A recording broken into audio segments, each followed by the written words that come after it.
Hello everyone, welcome to the channel Mystic Tarot. ये monthly reading है। दिसंबर के महीने में हम देखेंगे कि जेमिनी, सन, मून और असेंडेंट लोगों के लिए क्या सिचुएशन रहेगी। यूजुअली मेरे पास सिंगल कार्ड होता है एडवाइस के लिए, लेकिन यहाँ पे मैं डबल कार्ड यूज़ करूँगी। So I have 2 cards for the relationship advice and 2 cards for the career advice. तो ये सब तमाम रीडिंग्स जो हैं ये जनरल होती हैं। पर्सनल रीडिंग के लिए, ईयरली रीडिंग के लिए आप मुझे मेरे नंबर के ऊपर डायरेक्टली कांटेक्ट कर सकते हैं। रीडिंग को लाइक करना, चैनल को सब्सक्राइब करना मत भूलिएगा। सबसे पहले मैं एक्सप्लेन करूँगी आपको सिचुएशन जो कि रिलेशनशिप के हवाले से है। अच्छा, रिलेशनशिप के हवाले से भी यहाँ पे एक बड़ी सिंगल लाइन स्टोरी जो है वो नज़र आ रही है, और डेफिनेटली वो सब लोग जो कि जेमिनी हैं, अकेले हैं, अकेलापन महसूस कर रहे हैं या वैसे ही सिंगल हैं, वो सब सिचुएशन ख़त्म होने लगी है। सो यहाँ पे वाटर प्रेजेंस जो है, ख़ास तौर पे पाइसेस की प्रेजेंस जो है वो बहुत ज़्यादा स्ट्रांगली, पाइसेस और स्कॉर्पियो बहुत ज़्यादा प्रोमिनेंट है। पाइसेस के भी यहाँ पे कार्ड मौजूद है और स्कॉर्पियो के भी 2 कार्ड मौजूद हैं। सिमिलरली यहाँ पे डेविल का कार्ड जो है वो कैप्रिकॉर्न की रिप्रेजेंटेशन है और वर्ल्ड का कार्ड भी।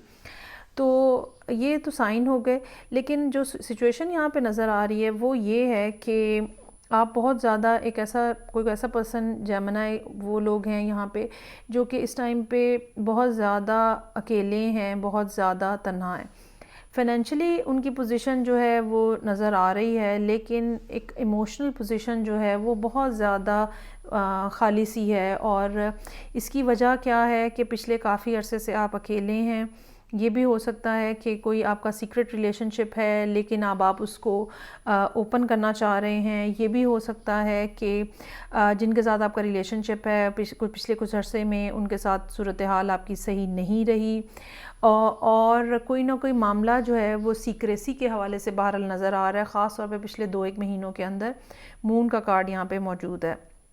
ये भी बात हो सकती है कि ये पर्सन जो है आपसे फ़िज़िकल डिस्टेंस के ऊपर है बहुत ज़्यादा।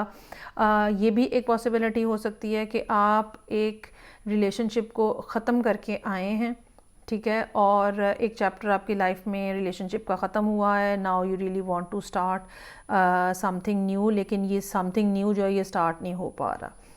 तो ये सारी सूरत हाल है, और इस महीने जो है वो अभी अगेन आप इस महीने अपने आप को अकेला फ़ील कर रहे हैं। लेकिन अच्छा, इसमें एक दूसरा एस्पेक्ट जो हो सकता है रिलेशनशिप ना हो पाने का, या आप बावजूद कोशिश के सक्सेसफुल ना हो सकने का, उसमें या तो आपकी फ़ाइनेंशियल सिचुएशन इन्वॉल्व है कि पिछले कुछ अर्से में आपको पैसों के हवाले से परेशानी का सामना करना पड़ा है, या ये भी हो सकता है कि आपकी पर्सनल हैबिट्स कुछ इस किस्म की हैं जो कि आप को चेंज करने की ज़रूरत है। किसी किस्म की एडिक्शन हो सकती है, काम के हवाले से भी एडिक्शन हो सकती है, वैसे सब्सटेंस एडिक्शन भी हो सकती है कि हो।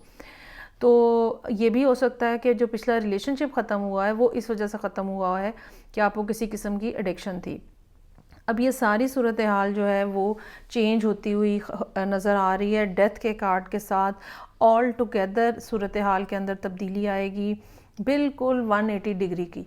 और अगर आप अकेले हैं तो आपकी ज़िंदगी में रिलेशनशिप आएगा। अगर आपको एडिक्शन को कंट्रोल करने का मसला है वो भी काफ़ी हद तक आप कंट्रोल करने की पोजीशन में आ जाएंगे। अगर फाइनेंशियल डिस्टेबिलिटी है वो भी यहाँ पे कंट्रोल हो जाएगी। सो इस मोमेंट के ऊपर, जब अभी दिसंबर की बिल्कुल स्टार्ट है या बिल्कुल नवंबर का एंड है, तो जो भी सूरत हाल जिसमें अभी आप मौजूद हैं वो ऑल टुगेदर चेंज होती हुई नज़र आ रही है, और बहुत ज़्यादा टाइम नहीं लगेगा। मुझे लगता है कि ये जो फर्स्ट 10 to 15 डेज़ के अंदर अंदर ही मामलात आपके सेटल होते हुए नज़र आ रहे हैं। अच्छा, अगर कोई पर्सन ऑलरेडी एग्जिस्ट कर रहा है उसकी तरफ से आपको अप्रोच किया जा सकता है, अदरवाइज़ ये कोई ब्रांड न्यू पर्सन भी हो सकता है कि हो।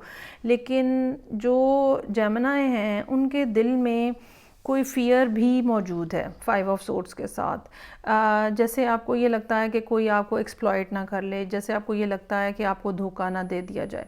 तो इस वजह से भी हो सकता है कि आप थोड़ा सा रिलक्टेंट हों नई रिलेशनशिप के अंदर एंटर होते हुए। लेकिन एस ऑफ वॉन्ड्स और टू ऑफ कप्स ये दोनों कार्ड्स जो हैं ये हमें ये बता रहे हैं कि नया रिलेशनशिप, नई बिगिनिंग्स जो है वो होने जा रही है। डेथ का कार्ड हमें बता रहा है कि कुछ ना कुछ एंड हो रहा है जिसके बाद नया स्टार्ट हो रहा है। और पेज ऑफ कप्स हमें यहाँ पे ये बता रहा है कि ऐसा हो सकता है कि कुछ लोगों के लिए कि ये कोई ऐसा पर्सन है जहाँ जो कि पहले से आप जिसको जानते हैं और उन्होंने आपसे बातचीत करना बंद कर दी थी, ठीक है, शायद पिछले 1 साल के दौरान। तो उन्होंने आपसे बातचीत करना बंद कर दी थी और वो बड़ा डिसअपॉइंट होकर चले गए थे, but now they are coming back and they are approaching you again. तो ये वो सारी सिचुएशन है जो कि आपके रिलेशनशिप के हवाले से है।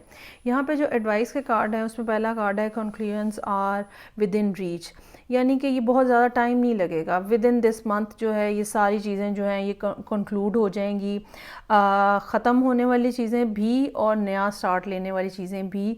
और एंड ऑफ द मंथ तक चांसेस आर देयर कि आप कुछ ना कुछ स्मूथली आगे बढ़ रहे होंगे। रिकवरी का कार्ड है, ये भी हमें यही बता रहा है कि अगर कोई पहले से पर्सन एग्जिस्ट करता है जिसके साथ आप रिलेशनशिप को दोबारा रीइस्टेब्लिश करना चाह रहे हैं तो वो रिकवरी होती हुई नज़र आ रही है। जो उलझन थी, जो रुकावट थी आप दोनों के दरमियान में, या जिस बात के ऊपर नाराज़गी या लड़ाई झगड़ा हुआ था, वो चीज़ें जो हैं वो ठीक हो जाएंगी, वो रिकवर हो जाएंगी। अलबत्ता आपको करना ये है कि छोटी छोटी पैटी इश्यूज़ के ऊपर मत जाइएगा, बिगर पिक्चर देखिएगा चीज़ों को, जो चीज़ें जिन चीज़ों को डिस्कस करने का कोई फ़ायदा नहीं है, खामखा में लड़ाई बढ़ती है, उनको इग्नोर कर दें आप और आगे बढ़ें और रिलेशनशिप को इम्प्रूव करने की कोशिश करें। तो अब हम आ जाते हैं करियर के हवाले से। करियर के मामलात जो हैं वो भी पिछले 2-1 महीनों में काफ़ी ज़्यादा मुश्किल लगता है, अनसर्टेनिटी नज़र आ रही है। आपकी कोशिशें जो हैं अभी हो रही हैं, अभी रुक गई हैं, अभी चल रहा है, अभी बंद हो गया सब कुछ, इस तरह की सूरत हाल जो है वो है। आप चाहते हैं कि आपको काम मिले, ये नहीं है कि आप काम करना नहीं चाहते, आप चाहते हैं कि आप काम मिले ताकि आप उसको तेज़ी से कंप्लीट कर सकें और आप एक फ़ाइनेंशियल स्टेबल पोजीशन जो है वो स्टेबल फाइनेंशियल पोजीशन जो है वो अटेन करना चाह रहे हैं। इससे पहले भी हो सकता है कि आप में से कुछ लोग ऐसे हों जो ये रीडिंग देख रहे हैं कि जिन्होंने एक दफ़ा ये स्टेबिलिटी पहले देखी हुई है, ठीक है, लेकिन फिर वो ख़त्म हो गई और अब एक दफ़ा फिर वो इस बात को या इस पोजीशन को अटेन करने की, गेन करने की कोशिश कर रहे हैं।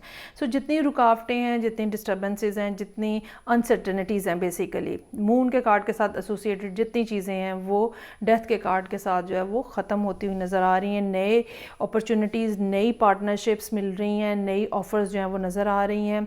अगर आप ज़हनी तौर पे अपने आप को बहुत ज़्यादा स्टक फील करते हैं, ये भी चीज़ जो है ये ठीक होती हुई नज़र आ रही है। अब कैसे ठीक होगी, उसके लिए हमारे पास कार्ड जो है एडवाइस का पहला कार्ड जो है वो कम्युनिटी का कार्ड है। चांसेस आर देयर कि जो यहाँ पे तो 2 ऑफ कप्स है लेकिन यहाँ पे 3 ऑफ कप्स है, तो चांसेस आर देयर कि आपकी एक से ज़्यादा जगहों पे वर्किंग पार्टनरशिप्स जो हैं वो डेवलप हो रही हैं। एक कम्युनिटी है, ठीक है, जो भी आप काम करते हैं लोग उसके अंदर आपको सपोर्ट करेंगे और चूंकि इसका नंबर 7 है, ठीक है, ये आप चीज़ शायद एक्सपेक्ट ना कर रहे हो कि ये ऐसी अपॉर्चुनिटीज़ भी आएंगी, तो अनएक्सपेक्टेड किस्म की अपॉर्चुनिटीज़ आपको मिलने का चांस है। दूसरा कार्ड जो है वो वाटरफॉल का है, एफर्टलेस। जो हो रहा है, जो काम चल रहा है या जिधर से अपॉर्चुनिटी आ रही है उसको ग्रैब करें और उसके ऊपर काम शुरू कर दें। नई नई चीज़ें निकालने की कोशिश ना करें या वो काम जो रुके हुए हैं उनको करने की बजाय उन चीज़ों के ऊपर फोकस करें जो कि स्मूथली आपकी तरफ आ रही हैं और किसी पिछले झंझट या किसी नए मसले में पड़ने की बजाय सबसे पहले अपने आप को इस डिफ़िकल्ट टाइम पीरियड से निकालें और जिधर जिधर ज़िंदगी आपको लेके जा रही है, यूनिवर्स आपको लेके जा रही है, उस चीज़ को फॉलो करें। ये ज़्यादा स्मूथ सेल रहेगी आपके लिए, ये ज़्यादा आसान रहेगा। और डेफिनेटली यहाँ पे मेरे पास 1 2 3 4 मेजर आर्काना है। ये हमें बता रहे हैं कि जेमिनी लोगों की ज़िंदगी में एक बड़ी तब्दीली जो है वो एक्सपेक्टेड है। ये तब्दीली जो है हर लेवल के ऊपर होगी, रिलेशनशिप के, बिहेवियर के, करियर के, हर लेवल के ऊपर ये चेंजेस जो हैं ये आती हुई नज़र आ रही हैं और ये मोस्ट प्रोबेबली इसी महीने के अंदर अंदर मामलात जो हैं आपके ठीक हो जाएंगे इंशाल्लाह ताला। सो ये थी रीडिंग जो कि जेमिनी लोगों के लिए थी। फीडबैक का मुझे इंतज़ार रहेगा। मैं आपसे नेक्स्ट रीडिंग से फिर मिलूँगी। अपना ख्याल रखिएगा। खुदा हाफिज़।